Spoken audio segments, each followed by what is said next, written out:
I'm now an emeritus professor of neuropsychiatry. I did my PhD in Cambridge as well as my undergraduate degree, and then went on to study medicine and focused on psychiatry and more latterly in neuropsychiatry. I've been at Cambridge River, basically. I was head of department there for 15 years in the Department of Psychology that Sue left. And I'm now emeritus professor of cognitive neuroscience. I'm still pretty active in the general area of neuropsychopharmacology.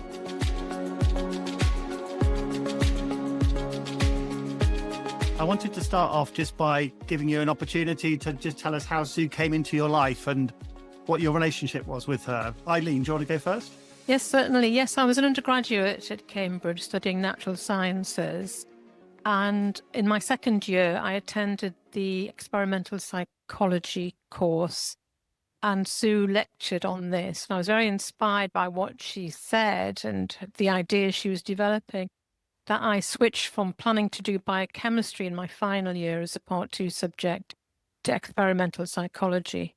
So when I was a final year student in experimental psychology, Sue supervised me in the physiological psychology course or module. And this is about brain and behavior, and included the monoamine neurotransmitter systems were just being described and their function in the brain. It also included her non-human primate work on cortical functions and learning. So I was so interested in this area. I worked very hard on that module. And at the end of the year, Sue offered me an MRC PhD scholarship for 3 years. That was in 1975. So that was the beginning of my relationship with Sue. Around 1970, I'm in the second year. I'm just about to attend a supervision in Jesus College with a new supervisor. And I heard her clattering up the stairs in her high heels, and she burst into the office of myself and my colleague, and I was knocked out. This is an incredibly vibrant brunette, very warm, attractive personality, and so different from many of the other teaching assignments that I'd been given previously.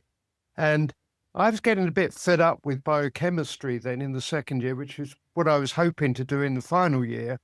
And she inspired me through her interest in psychology to do psychology as a major.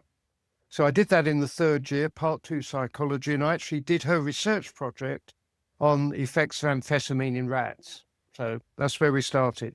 And coming to your PhD, Eileen, also focusing on dopamine psychopharmacology, how did Sue's approach shape the way you were trained to think? Of course, straight after my PhD, I went on to do medicine and trained as a psychiatrist. So most of my further work was in the clinical sphere. But my way of thinking, at least in the clinic, about brain function and drug action in patients comes largely from my time as a PhD. I still think the same way as I did when I was a PhD student with Sue. I was taught to think by Sue and the people around us in terms of how drugs can affect different brain systems and how these brain systems mediate and affect different clinical symptoms. So to give an example, in Parkinson's disease, you can explain why depression can precede the onset of the motor symptoms, such as tremor, by several years. And this is because we know that the alpha-synuclein pathology spreads upwards through the brainstem to the forebrain and actually affects the serotonergic raphe nuclei and the noradrenergic locus ceruleus before the midbrain substantia nigra. So we also know that antidepressant drugs boost the neurotransmission of noradrenaline and serotonin. So this understanding of the development of the neuropathology of Parkinson's disease can explain why not only the motor symptoms, but the development of the neuropsychiatric symptoms can be explained by the pathology underlying Parkinson's disease. So it's not just a psychological reaction, it's intrinsic to the disorder. So this way of thinking, which I gained in Sue's lab, is really how I teach about Parkinson's disease today and my approach to treating patients. So I use specific medications, I know how they work, that they boost noradrenaline and serotonin at the same time, because they're likely to be affected by the pathology of Parkinson's disease. So this model I have in my head which was derived from the time I spent in the lab about the neurotransmitter systems, where they are, and what they're doing. It was really influential in both my teaching and clinical work.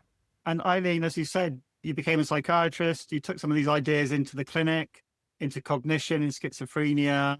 How did the dopamine prefrontal framework that Sue helped build actually translate to real patients? That's the big question, isn't it? In the early days, when I was starting my clinical practice as a consultant, schizophrenia was conceptualized as a dopamine disorder, a dopamine dysregulation disorder. So the thinking then was that the hyperactivity of dopamine systems that influence limbic areas, such as the amygdala and parts of the prefrontal cortex, is the cause of psychotic symptoms. So the idea is that hyperactivity of the mesolimbic and mesocortical system feeding into these limbic areas was the cause of schizophrenia.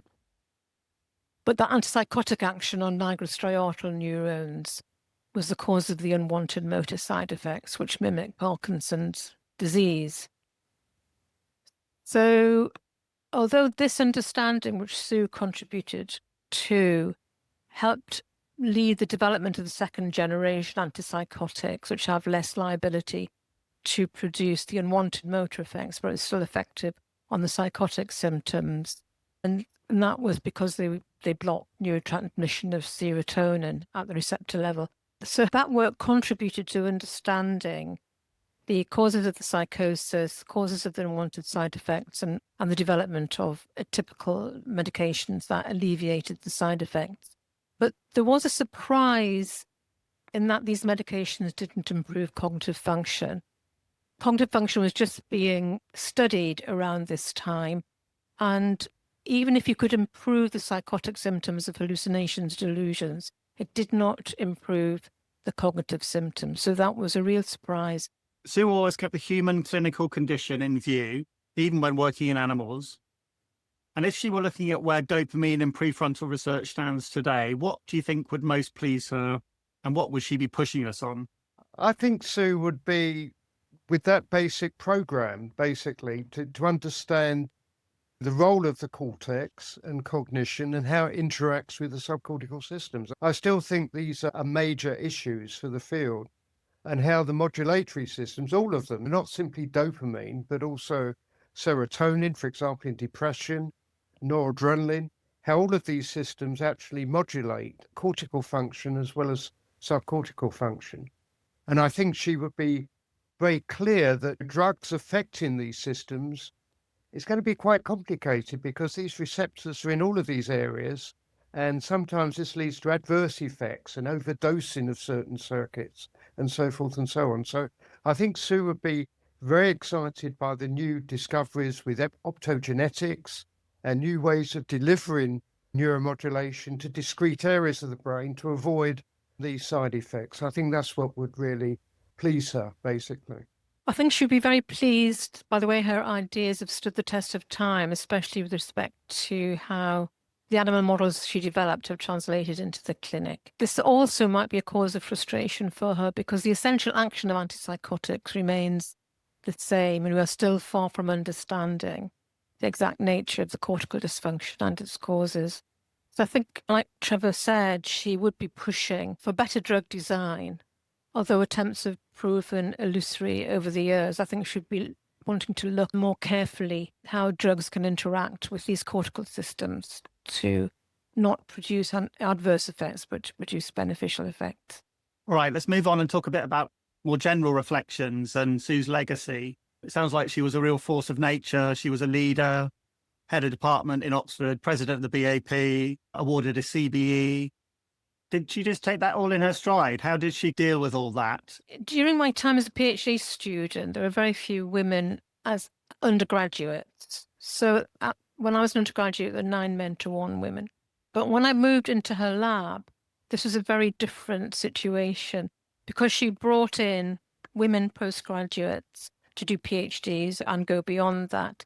So my memory is that there are a lot of female students coming to do Part 2 projects, coming to do PhDs. So I was never really aware that she was facing any adversity outside by being a woman. And indeed, she was very encouraging of women scientists. She had a strong personality. She was witty and kind. And I think these are the attributes that enabled her to become a leader as well as her fierce intellect. Yeah, she was an amazing role model for women. Apart from Eileen, there's also Barbara Sahakian, my wife, who was a student of hers for a while. Also Anne Kelly, the late Anne Kelly, was a wonderful person, and I think she was inspired by Sue. And I think this continued when Sue was at Merck. People like Ruth McKiernan, I'm sure, were inspired by her, and also when she was in Oxford subsequently. So brilliant role model. I think at the time, I hadn't realised to what extent women were really, I wouldn't say oppressed. It was very difficult to be a leading woman neuroscientist, also one married to a really eminent neuroscientist. And she did a remarkable job showing that she was a really important person in her own right, not just in Les Iverson's shadow, which I know influenced various MRC decisions early on and other academic things early on, but she rode all that and triumphed in the end, essentially. To finish on a personal note, what did Sue teach you, Eileen? Let's come to you first. That wasn't about science at all. And what do you think we should most remember her for? For me, she taught me how to encourage young people to achieve their goals in a selfless way. I'll just give an example. While I was doing my PhD, I realised I wanted to do medicine, and I was worried that Sue would be upset about that. But far from it. It was because of her health that I was able to do this, because I had very little money. She wrote successful proposals to help me to be funded, to keep me going while doing medicine. And she also allowed me to take time off my research to catch up with preclinical courses. So that attitude to her students, the kindness she gave, that sort of encouraged me to work very hard for her. So I think that's what she taught me, really, was to be very welcoming of young people and encouraging. Sue and Les had a kind of Camelot at Cambridge. She initiated all these young scientists into the wonderful world of science. And she taught me the importance of social skills and warmth in dealing with people, whether in the workplace or obviously outside. That was part of the secret of her success. Warm in her interactions with fellow scientists as well as young people. And I think that was the sort of thing that she did that led to the development of the field in a personal way. Do you want to say anything about the session at BAP next month? Do you want to do a little trailer for that? I'm looking forward to it. I'm going to focus obviously on her early years and her role in shaping my ideas as a neuroscientist and this great synthesis that she achieved in neuropsychology, human neuropsychology, and animal neuropsychopharmacology, as it were. I think I'll also say something about the atmosphere in the laboratory in those days, how exciting it was, how we were all in one room doing our different bits of the brain, and how she encouraged interactions, cross-fostering of ideas. And it was really buzzing, that lab, and it was such a great place to go to work to. So I think I might just try and explain that a bit and put that across about how she achieved what she did. It's the great thing about these sessions at conferences, isn't it? Is that it really does give you a sort of structured way of working through that stuff and having those recollections and sharing. Yeah. I think these sorts of sessions are really lovely. Yeah. And the people that we met in those days are still very close friends these days. So those relationships were strengthened and forged and carried on for years and years. Absolutely. Yeah.